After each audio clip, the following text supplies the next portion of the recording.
आपका अपना एमपी के इस बुलेटिन में मैं हूं आपके साथ ऋतु ज्ञानवानी। इंतजार खत्म हो चुका है। एमपी छत्तीसगढ़ में पर्यवेक्षक अब नियुक्त किए जा चुके हैं। जी हां, एमपी के लिए 3 पर्यवेक्षकों की नियुक्ति हो चुकी है। मनोहर लाल खट्टर और के लक्ष्मण, आशा लकड़ा को भी पर्यवेक्षक बनाया गया है। छत्तीसगढ़ में सर्वानंद सोनोवाल पर्यवेक्षक बनाए गए हैं। अर्जुन मुंडा, दुष्यंत गौतम भी नियुक्त किए गए। इंतजार किया जा रहा था इनकी नियुक्ति का, इन्हें आदेश देने का, और अब इनकी नियुक्ति हो चुकी है। अब ये मध्य प्रदेश, छत्तीसगढ़ और राजस्थान के लिए जो पर्यवेक्षक बनाए गए हैं वो रवाना हो जाएंगे और जल्द ही विधायक दल की बैठक होगी। इंतजार रहेगा कि आखिर कब विधायक दल की बैठक होती है, कब चर्चाएं चलती हैं, कब मंथन होता है और कब आखिर सीएम फेस पर मुहर लगती है। चूंकि सीएम फेस पर लगातार संशय बना हुआ है, सस्पेंस की स्थिति बनी हुई है। मध्य प्रदेश में भी, छत्तीसगढ़ में भी, राजस्थान में भी इंतजार सभी कर रहे हैं और आस लगाए भी नेता दिग्गज बैठे हैं कि शायद उनके पाले में गेंद आ जाए और उन्हें ये बड़ी जिम्मेदारी मिल जाए और उन्हें ये कुर्सी मिल जाए। हालांकि लॉबिंग भी हो रही है। देखने वाली बात होगी कि आखिर किसके सर ये ताज जो है सजेगा, किसे सीएम की कुर्सी मिलेगी। लगातार मंथन चल रहा है। दिल्ली में भी कल खास बैठक हुई। प्रधानमंत्री नरेंद्र मोदी की गृह मंत्री अमित शाह के साथ ये बैठक हुई। इसमें भी चर्चा लगातार होती रही सीएम फेस को लेकर के। अब जो है पर्यवेक्षकों की नियुक्ति, जैसे कि पहला भी कहा जा रहा था कि पर्यवेक्षकों की नियुक्ति होगी, उसके बाद ज्यादा समय नहीं लगेगा और अब नियुक्ति पर्यवेक्षकों की हो चुकी है। अब इंतजार है उनके रवाना होने का, अलग अलग राज्यों में, 3 राज्यों में पहुंचने का, जहां के लिए जो बनाए गए हैं पर्यवेक्षक वो पहुंचेंगे, इत्मीनान से बैठकें करेंगे। विधायक दल की बैठक होगी, सबसे प्रतिक्रियाएं ली जाएंगी। आखिर उनके मन में क्या है, क्या सोच रहे हैं, क्या कुछ है, सभी पहलुओं पर विचार विमर्श किया जाएगा और ये बैठक को खास बनाया जाएगा। और उसके बाद जो है नाम फाइनल करके, विधायक दल की बैठक में नाम फाइनल करके नाम सामने रखा जाएगा। आखिर सीएम कौन होगा, उसके बाद जो है सीएम पद की शपथ दिलवाई जाएगी। तो उम्मीद यही है कि कल विधायक दल की बैठक कल या परसों में हो जाए और उसके बाद सीएम के नाम को फाइनल कर दिया जाए। इंतजार सभी कर रहे हैं और इसी बीच जनता तो इंतजार कर ही रही है, पर जो दिग्गज हैं, जो आस लगाए बैठे हैं, उन्हें इंतजार सबसे ज्यादा है। और कैलाश विजयवर्गीय ने भी कल कहा कि रविवार तक का दिन, रविवार को क्लियर हो जाएगा कि आखिर कौन काबिज होगा इस कुर्सी पर, सीएम की कुर्सी पर, यह साफ हो जाएगा। और कुछ ऐसा होता हुआ नजर भी आ रहा है क्योंकि पर्यवेक्षकों की नियुक्ति हो चुकी है। दिग्गज जो है, परिपक्व जो नेता हैं, वो मैदान में भेजे गए हैं, विधायक दल की बैठक के लिए भेजे गए हैं। वो जानेंगे, मन टटोलेंगे, चर्चाएं करेंगे विधायक दल की बैठक में। उसके बाद निर्णय लिया जाएगा। चाहे छत्तीसगढ़ की बात हो, चाहे मध्य प्रदेश की बात हो, चाहे राजस्थान की बात हो, तीनों जगह पर बड़े दिग्गज भेजे गए हैं और ये सब मन में क्या है जानने की कोशिश करेंगे, मन को टटोलने का प्रयास करेंगे और उसके बाद फैसला लेंगे। राजस्थान में बाड़ेबंदी बंदी की तस्वीरें हमें देखने को मिल रही हैं। हालांकि वैसी तस्वीरें और कहीं भी शायद हो सकता है देखने को मिले। सभी पहलुओं पर चर्चाएं होंगी, समझाने का प्रयास, मनमुटाव को रोकने का प्रयास, सामंजस्य की स्थिति बनाने का प्रयास, सभी चीजें इस बैठक में होगी। और आखिर ये बैठक कब होती है इसका इंतजार करना होगा क्योंकि अभी क्लियर कुछ किया नहीं गया है कि आखिर आज ये बैठक होगी, कल होगी। आज तो हालांकि ये सभी जो पर्यवेक्षक बनाए गए हैं, नियुक्त किए गए हैं, वो आज ये सभी रवाना हो जाएंगे और उसके बाद जो है कल हो सकता है विधायक दल की बैठक हो, कहीं पर कल तो कहीं पर परसों ये बैठक हो सकती है।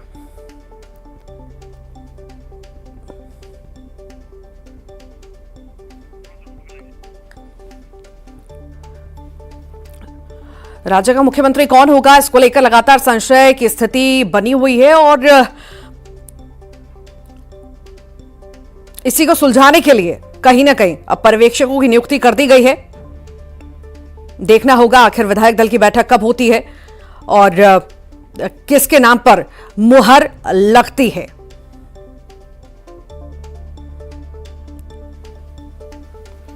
सहयोगी भी जुड़े हैं, उनसे भी जानकारी लेंगे। अशरफ काजमी और शैलेंद्र चौहान हमारे साथ जुड़ गए हैं।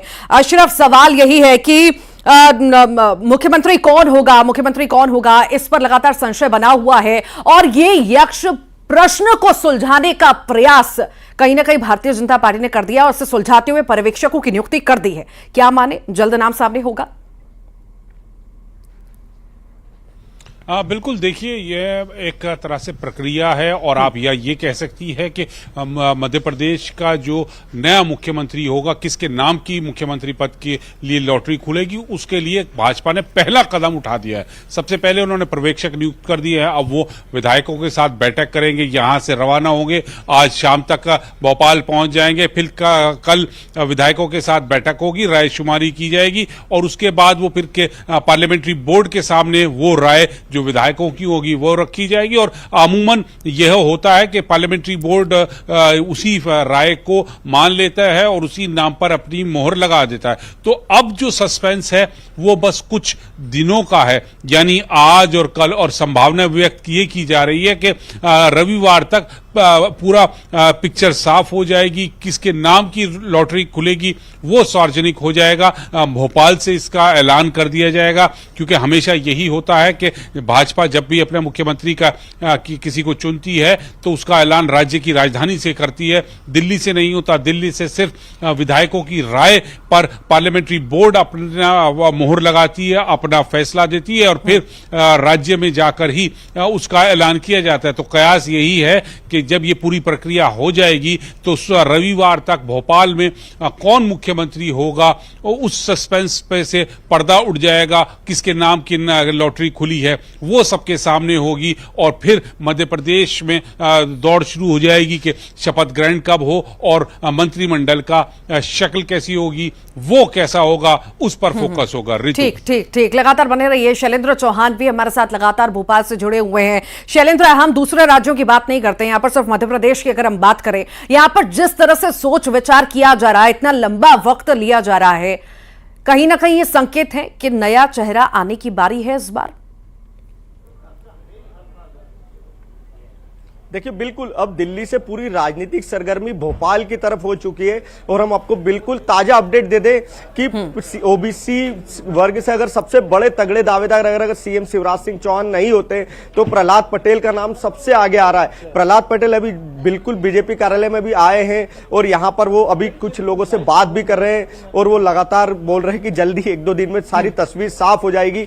तो यहां पर प्रहलाद पटेल का बीजेपी कार्यालय में आना और कुछ ही देर में बताया जा रहा है प्रदेश अध्यक्ष डी शर्मा भी पहुंचने वाले।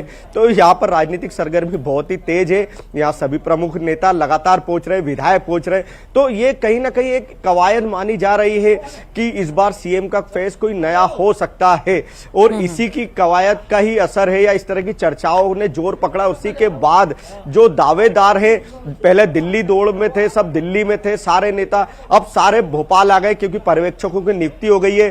पर्यवेक्षक आज शाम तक आना है तो पर्यवेक्षकों के साथ मन बात करेंगे, वो सारा मन टटोलेंगे अलग अलग विधायकों से। विधायक बहुत सारे यहाँ मौजूद हैं। प्रदेश कार्यालय में राजनीतिक सरगर्मी बहुत तेज है, सभी प्रमुख नेता यहाँ है। प्रहलाद पटेल खुद जो सबसे तगड़े दावेदार आज रेस में माने जा रहे हैं वो खुद यहाँ मौजूद है।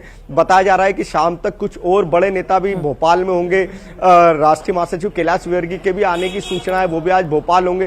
तो निश्चित ही इस बार लग रहा है कि हो सकता है। बने रहिए। अशरफ के पास एक बार मैं फिर से रुक करना चाहूंगी। अशरफ, ये समझना चाहेंगे कि ओबीसी फैक्टर पर तो ध्यान है ही है बीजेपी का, क्योंकि लंबे वक्त से इसी पर ध्यान दिया जा रहा था और कहीं ना कहीं सत्ता भी इसी वजह से हम मान सकते हैं।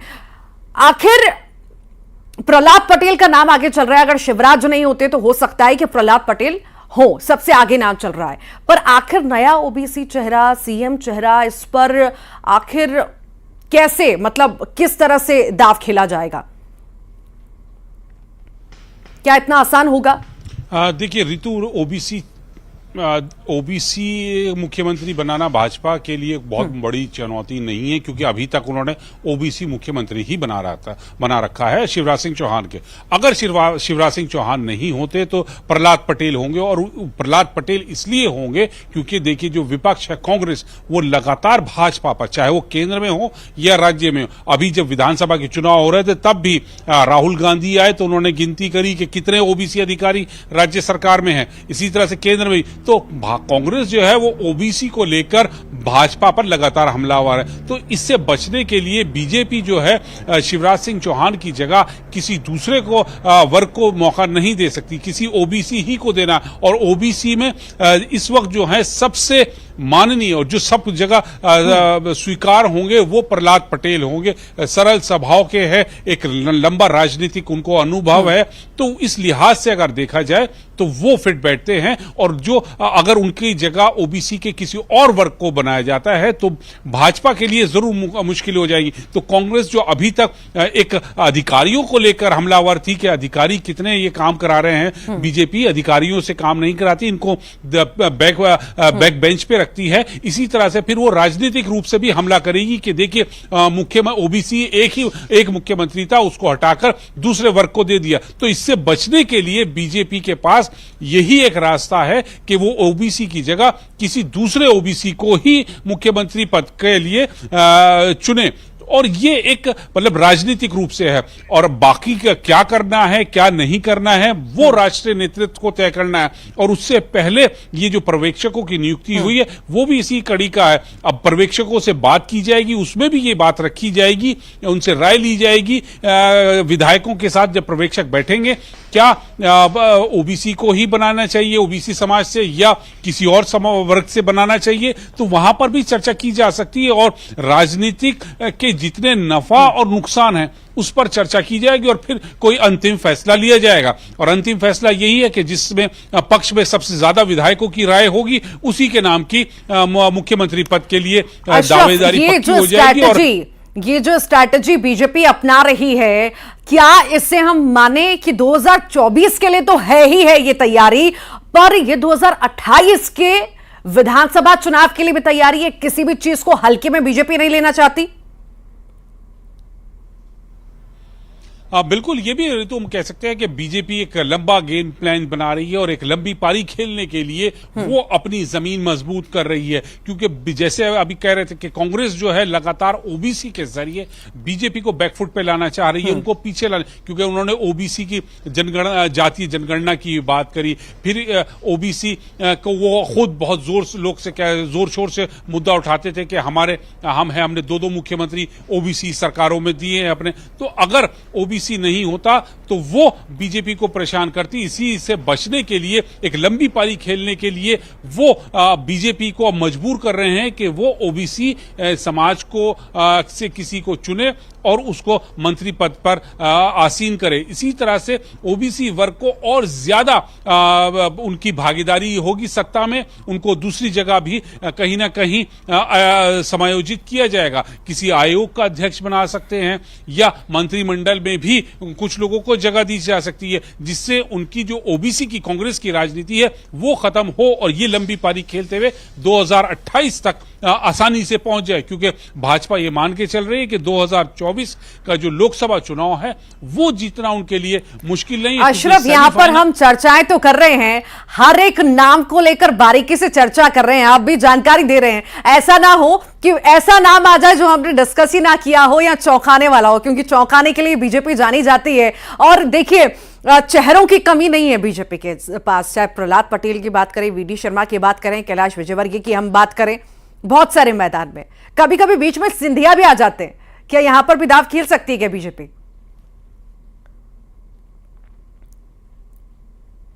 तो इतिहास ये पुराना है कि वो जो चौंकाने वाले नामों को एकदम मैदान में उतार देती है। आप इसका उदाहरण देखिए, जब हरियाणा में मुख्यमंत्री बने मनोहर लाल खट्टर को कोई नहीं जानता था। इसी तरह से उत्तर प्रदेश में देख लीजिए, योगी आदित्यनाथ जब मुख्यमंत्री बन रहे थे पहली बार नहीं कोई जानता था, दूसरे लोग वहां पे अपना मुख्यमंत्री पद की दौड़ में थे और वो दावे भी कर रहे थे। लेकिन बीजेपी ने चौंकाते हुए योगी आदित्यनाथ को उत्तर प्रदेश में, उधर मनोहर लाल खट्टर को बनाया। इसी तरह से हो सकता है जैसे दावा भी किया जा रहा है कि बीजेपी कोई चौंकाने वाला नाम दे सकती है, किसी ऐसे नाम को मुख्यमंत्री बना सकती है जिससे सभी चौंक जाए। और ये जो देरी हो रही है मुख्यमंत्री को चुनने में, उसके पीछे भी यही वजह है कि भाजपा अपना सभी नफा नुकसान देख रही है और उसमें उसे कितना फायदा किस व्यक्ति से, किस समाज से हो सकता है, उसी के हिसाब से वो आगे फैसला लेगी, क्योंकि उनको 2024 का लोकसभा चुनाव भी जीतना है और प्रचंड बहुमत के साथ 2028 विधानसभा भी जीतना है। तो यहां पर जो फैसले किए जाएंगे वो दूरगामी होंगे, जिनका असर आपको 2024 और 2028 में देखने को मिलेगा। जी ठीक ठीक लौटती हूँ अशरफ, आपके पास फिर से लौटती हूँ। शैलेंद्र भी लगातार जुड़े हुए हैं। शैलेंद्र, भले भले नाम यहां पर हम देखें प्रहलाद पटेल का आगे चल रहा हो और भी नाम सामने आ रहे हों, पर जो मेहनत मुख्यमंत्री शिवराज सिंह चौहान ने की है मध्य प्रदेश में इतने सालों से की है, क्या ऐसा नहीं लगता कि जनता भी चाहती है कि शिवराज ही आए, मामा ही आए फिर से? और क्या एक बार फिर से भरोसा जता सकती है बीजेपी, या फिर से एक बार मौका दे सकती है बीजेपी? हालांकि शिवराज भले मना कर रहे हैं और इस जीत का श्रेय भी जो है ना शिवराज ले रहे हैं और ना विजयवर्गीय शिवराज को ये श्रेय लेने दे रहे हैं, तो आखिर कैसे समझें इसे? हाँ, देखिए, हम बीजेपी के चुनावी मिशन के शुरुआत से ही बात करें तो भाजपा के केंद्रीय नेतृत्व ने एक बात तय कर ली थी कि सीएम फेस कोई नहीं होगा, सामूहिक नेतृत्व से ही चुनाव लड़ा जाएगा और उसी आधार पे पूरा चुनाव लड़ा गया। तो कहीं ना कहीं केंद्रीय नेतृत्व एक पहले से मन बना चुका था कि उसे अगर भाजपा की सरकार आती है तो क्या फैसला लेना है। भाजपा जो केंद्रीय नेतृत्व ये मान रहा है या ये सोचा जा सकता है कि उसके दिमाग में तीनों राज्यों में एक नई लीडरशिप तैयार करना है और इसी वजह से सीएम शिवराज सिंह चौहान दौड़ में पिछड़ते दिख रहे हैं। अगर माना जाए ओबीसी चेहरे की बात हम कर भी रहे थे तो वर्ष 2003 में जैसे ही भाजपा की सरकार आई तो उमा भारती सीएम बनी, फिर बाबूलाल गौर सीएम बने और फिर शिवराज सिंह चौहान। तो सारे बीजेपी के जितने भी सीएम चेहरे थे वो सब ओबीसी थे। तो कहीं ना कहीं पार्टी इन सारी चीजों पे विचार कर रही है और ये बात निश्चित है आपने जो कही कि अगर ओबीसी चेहरे को ही रिप्लेसमेंट करना है तो फिर क्यों ना ओबीसी सीएम शिवराज सिंह चौहान को ही बरकरार रखा जाए। लेकिन ऐसा लगता है केंद्रीय नेतृत्व जब इसकी मन बना चुका था, पटकथा तैयार थी, सारी रणनीति साफ थी कि हमें नए चेहरे को आगे लाना, इसीलिए इन सारे नामों पर कवायद चल रही है। प्रहलाद पटेल का भी नाम है, केंद्रीय मंत्री नरेंद्र सिंह तोमर का भी नाम है। तो कहीं ना कहीं ऐसा माना जा रहा है कि आखिरी वक्त पर यह भी हो सकता है कि कोई ओबीसी सीएम ना हो, क्योंकि 3 ओबीसी सीएम भाजपा दे चुकी है। तो कोई एक और नया चेहरा चौंकाने वाला आ सकता है जो किसी और वर्ग से। तो अभी सारी चीजें सस्पेंस में है, सीएम के चेहरे पर सस्पेंस बरकरार है और यह चेहरा कब साफ होगा ये 10 दिसंबर को ही पता चलेगा। इसलिए अभी अटकलें हैं, अलग अलग नाम है और सभी नेता अपनी दावेदारी भी कर रहे हैं, लेकिन सामने जब आते हैं तो कहते हैं कि हम रेस में नहीं है, दौड़ में नहीं है। लौटेंगे पटेल आप दोनों बने रहिए। इसी बीच बड़ी खबर दर्शकों को बता दें, दिल्ली से यह बड़ी खबर है, जेपी नड्डा से ज्योतिरादित्य सिंधिया की मुलाकात हुई है। संसद भवन में मुलाकात हुई है, बेहद खास मानी जा रही है। लगातार दिग्गजों का जमावड़ा दिल्ली में है और दिल्ली में दरबार लगाई गई है। हम देख रहे हैं जेपी नड्डा से छत्तीसगढ़ के नेता हों या मध्य प्रदेश के नेता हों, वो दिग्गज पहुंच रहे हैं, नड्डा से मुलाकात कर रहे हैं और इसी बीच ज्योतिरादित्य सिंधिया मिले हैं संसद भवन में। लगातार अशरफ हमारे साथ जुड़े हुए हैं। अशरफ, अभी हम जिक्र कर रहे थे सिंधिया का और इतनी देर में सिंधिया मिल भी लिए जेपी नड्डा से, क्या मायने? बिल्कुल, देखिए, जो राजनीतिक जो चर्चाएं की जाती हैं उसमें इसके बहुत दूर तक मायने निकलते हैं, लेकिन भाजपा के नेता वो इस चीज को बहुत दूसरे तरह से लेते हैं, बहुत हल्के में बताते हैं कि ये एक शिष्टाचार भेंट है। अभी तक जितने भी छत्तीसगढ़ के, मध्य प्रदेश के नेताओं की मुलाकात चाहे अमित शाह से हुई हो या जेपी नड्डा से, राष्ट्रीय अध्यक्ष से, सभी ने कहा कि शिष्टाचारिक भेंट थी, चुनाव जीतने के बाद हम मिले। लेकिन कहीं ना कहीं पीछे उनके यही मंशा रहती है कि वो अपने आप को बताते हैं कि हम भी रेस में हैं, भले ही वो सार्वजनिक रूप से अपनी जबान से ना कहें, लेकिन ये बहुत साफ संकेत है राजनीति में कि आप मिल रहे हैं तो कहीं ना कहीं एक संदेश देना चाहते हैं कि हम भी हैं यहां पर। और ज्योतिरादित्य सिंधिया की आज की जो मुलाकात है, मिलाकर के अपनी मौजूदगी दिग्गज लगातार दर्ज करा रहे हैं और मिल भी रहे हैं। हालांकि क्या कुछ खास रह रहा है इस दौरान ये तो बाद में ही पता चलेगा। फिलहाल के लिए आप दोनों का ही बहुत बहुत शुक्रिया जानकारी को साझा करने के लिए। आइए अब